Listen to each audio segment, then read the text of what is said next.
Hey, hey. This is a game I recorded, earlier in summer, but I lost the microphone footage for it. I was going to put it out, ages ago, but, the short animation you saw right there, I had planned on making it like 3 times as long, but real life got in the way, and at one point I just have to release this. You don't watch this for the animation anyway. This is a tactical game, and for those of you who don't know or is not used to a war game, a tactical game you have far fewer points to start with, and you get even less as the game progresses. So small losses here and there compounds to a lost match pretty quickly.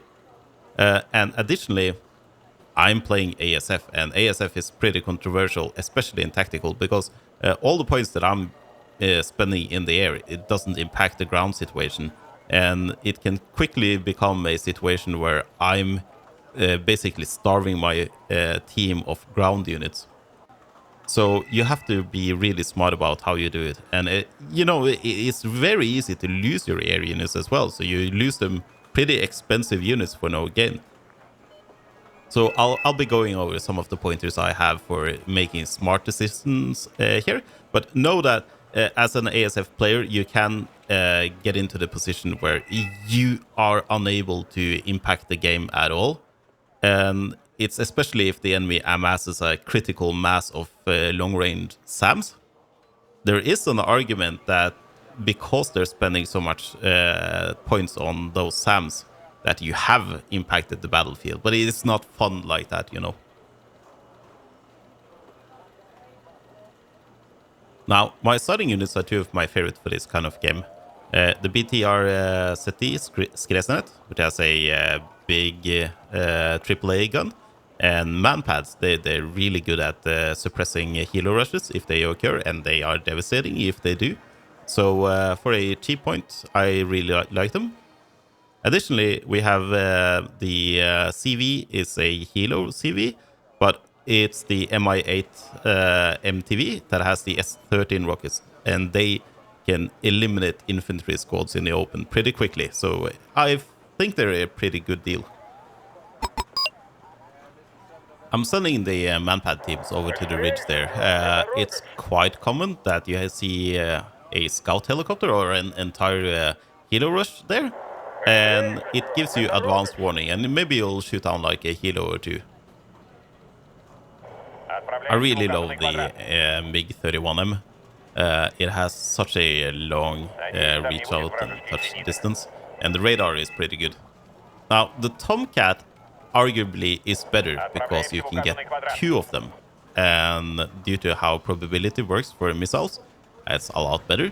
But in tactical games where your points are limited, the slightly increased efficiency of the MiG-31M missiles could be better.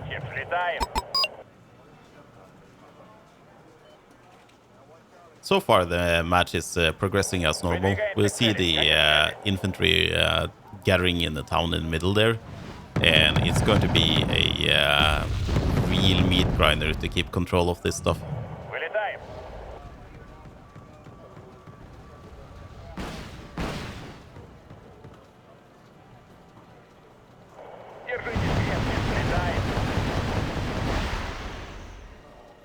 Now, this is actually a misplay by me. If the F-15 had just continued straight away, it is possible for it to kill me pretty easily.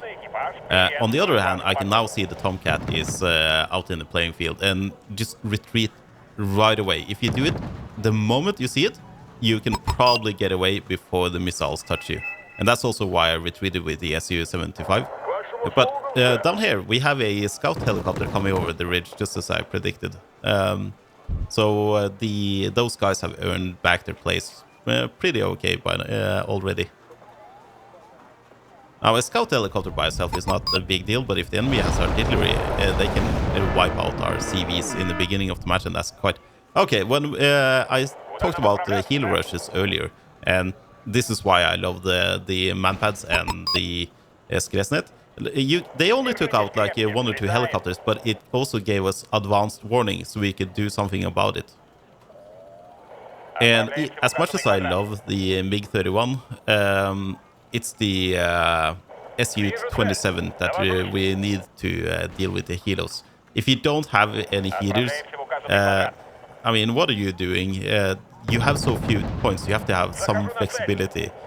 When I'm saying I have some flexibility, I spend all my stuff on really expensive stuff. But, you know, your teammates are going to call you pretty useless if you say you're the ASF guy and you can't shoot down helos. Отправляемся в указанный квадрат.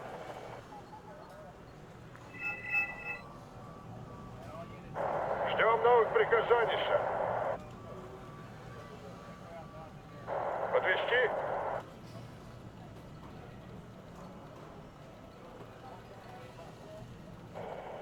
It's always an idea to try a long poke with the MiG-31. But by the time we get there, he probably has come around, right? And here we can see that I just panicked evacuated when that bomber came, because I didn't want to spend time figuring out if it was a Tomcat or not, because by the time I had spent a second or two doing that, the Tomcat could already have fired on me and I might not get out in time. It's a slight misplay on my part to continue firing on somebody that is already evacuating. You need to turn off your weapons before you evacuate, otherwise the plane might still get a track and fire as it's evacuating, and it's never going to hit something that is already in the process of evacuating. The missiles don't cost you anything, but it's going to take you longer to reload and be ready for another interception attempt.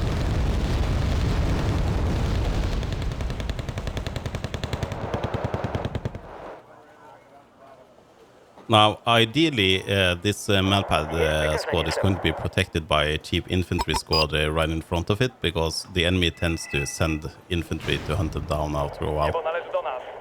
This is always disheartening to see your ASHM missiles get shot down and none of them touch the enemy ship. Seaweeds can be pretty hard to crack at times.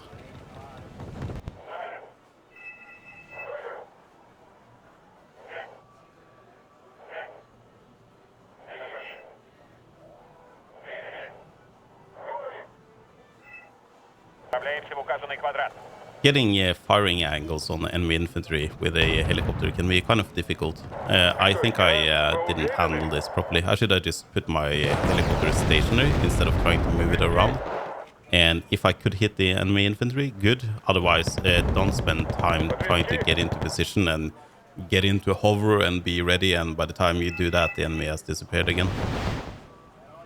Капитан и экипаж приветствуют вас на борту.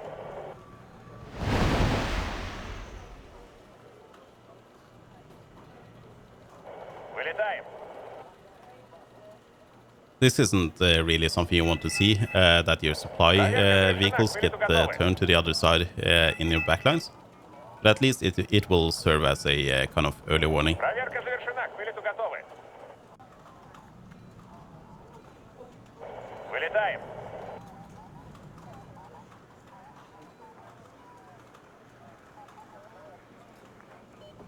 The MiG-31M's favorite snack is slow flying air-to-ground platforms.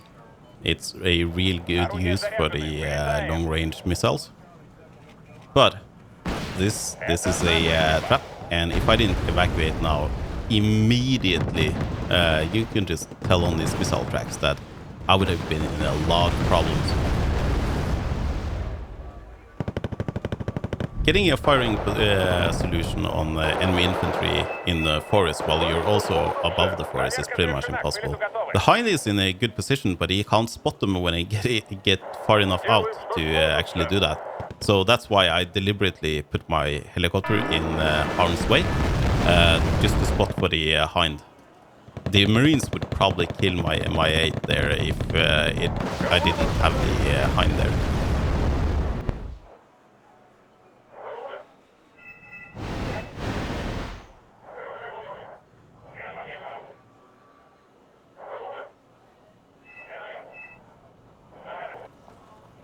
As an ASF player, you have a lot of time to watch over the battlefield, and one thing you can do to help your team is to just mark down the FOBs as they're being discovered, so even if our recon unit dies, the artillery that we don't have in this case, they know where to fire and kill off their FOB. Проверка завершена. К This вылету is a готовы. situation where being greedy can get you killed.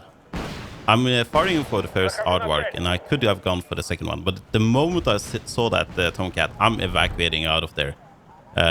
Getting greedy is a quick way to lose a very expensive plane in this game. Нужен ангел-хранитель. Now, a lost opportunity for me is that my flanker had gone off cooldown as this was happening, and I could have tried to intercept the Tomcat with that one. As this was going down, the HM helicopters were finally able to drive off the Oliver Hazard Perry or whatever that ship's name is. And if you play this map a lot, you probably know that if one of those DDs gets into the spawn near the coast, it's pretty hard to get rid of them. Заказывали? Отправляемся в указанный квадрат.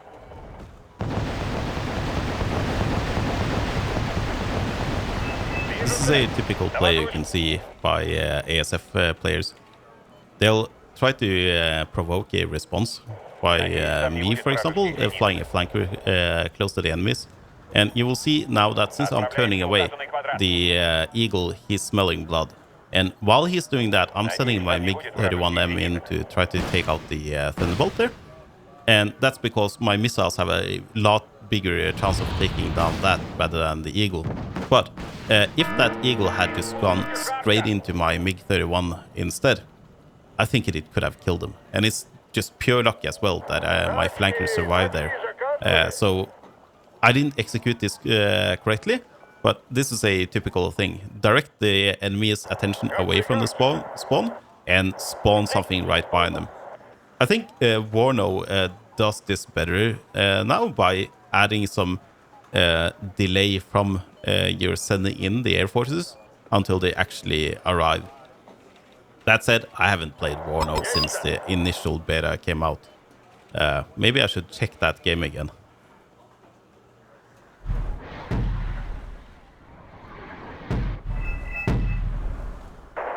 侦察组准备就绪。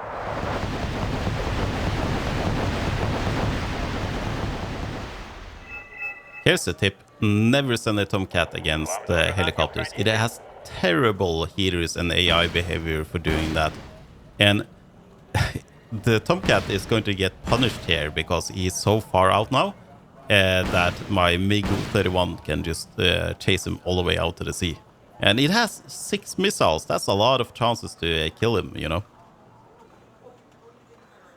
I think it's a safe bet to say that Dimitri has a Panzergrenadier infestation. We're kind of losing this side.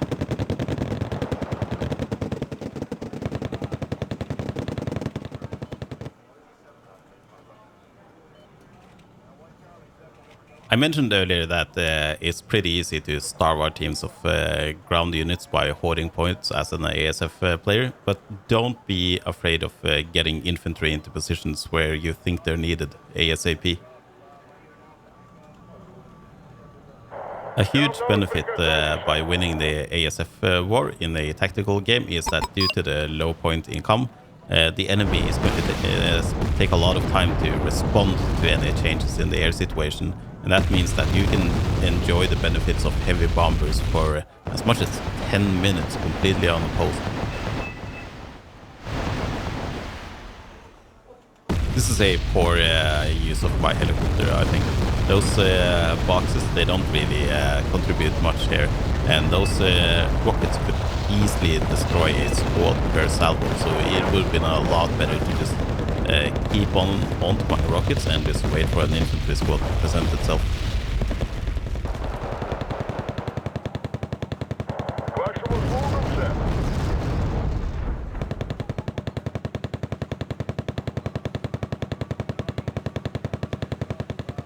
You can see me, you know, considering my options several times here, but I don't feel like having more bombers in this area is going to do any good when my allies already... I think I've counted 3 bombers so far, or air-to-ground attack planes at least. Кажется, сэр.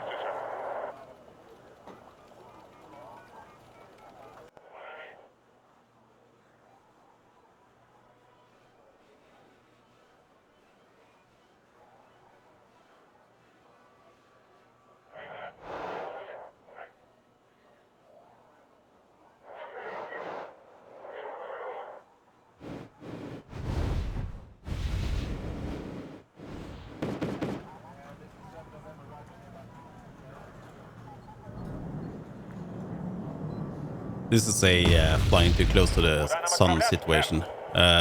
When you get that close to the enemy spawn, the enemy ASF can spawn right on top of you. And a B5, which kind of looks like a World War II style bomber, it's just not going to survive doing that.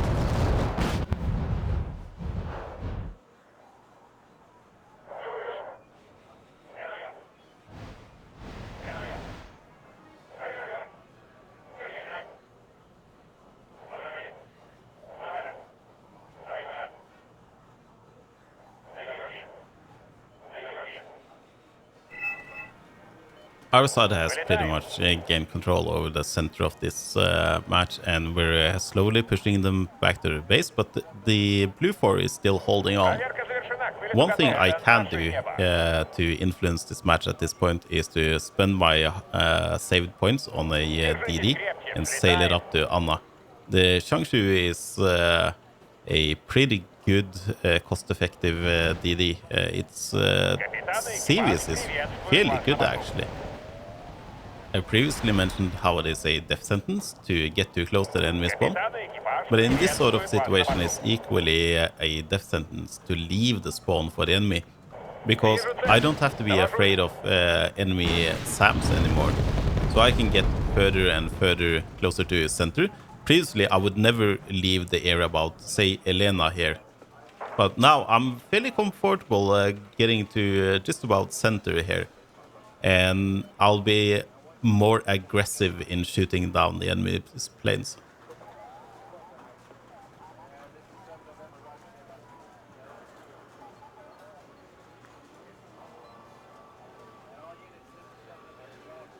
Now, this is a good example of how futile it is to send your bombers into the enemy spawn. You can barely get your payload off before you're picked off by enemy ASF. And even if you kill something, which this bomber does, he's killing a CV, but even if that's 130 points, as he's pointing out, he's sacrificing a combat unit that can influence the battlefield for a unit that doesn't. So it's not really a good trade, in my opinion. There's a preface there, though. If it's the only CV in the zone, then it could have been worth it.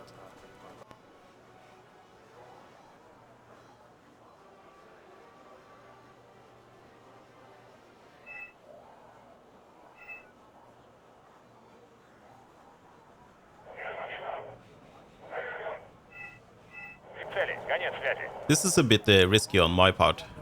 My DD is so close to their spawning point that they can probably spawn something directly on top of me and kill me. I've seen it so many times that somebody has the DD directly in the spawn and then a counter is spawned right on top of them. But I do have support of the helicopter and the dedicated anti-ship missile plane that's flying overhead. So I'm feeling fairly safe. And the CVs on the Changshu is so good that if I just turn around, I feel like I can make it back to like the halfway point of the map without dying.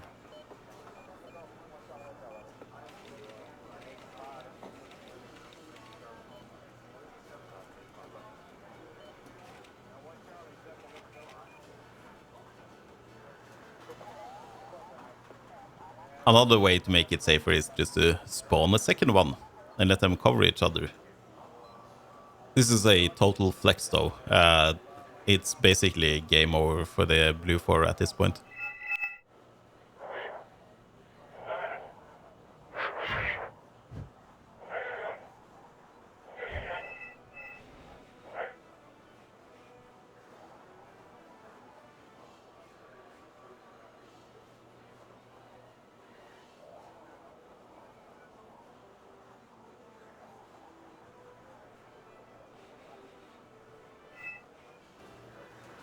This is probably the most basic trap you have in the ASF game.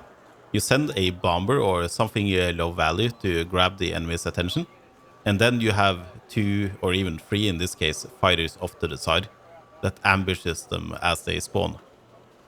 If you don't have any planes in the air anywhere, you have no chance of detecting them before you spawn, and they can be spawning right next to you. So it's very dangerous in this position when you have so little room to operate on.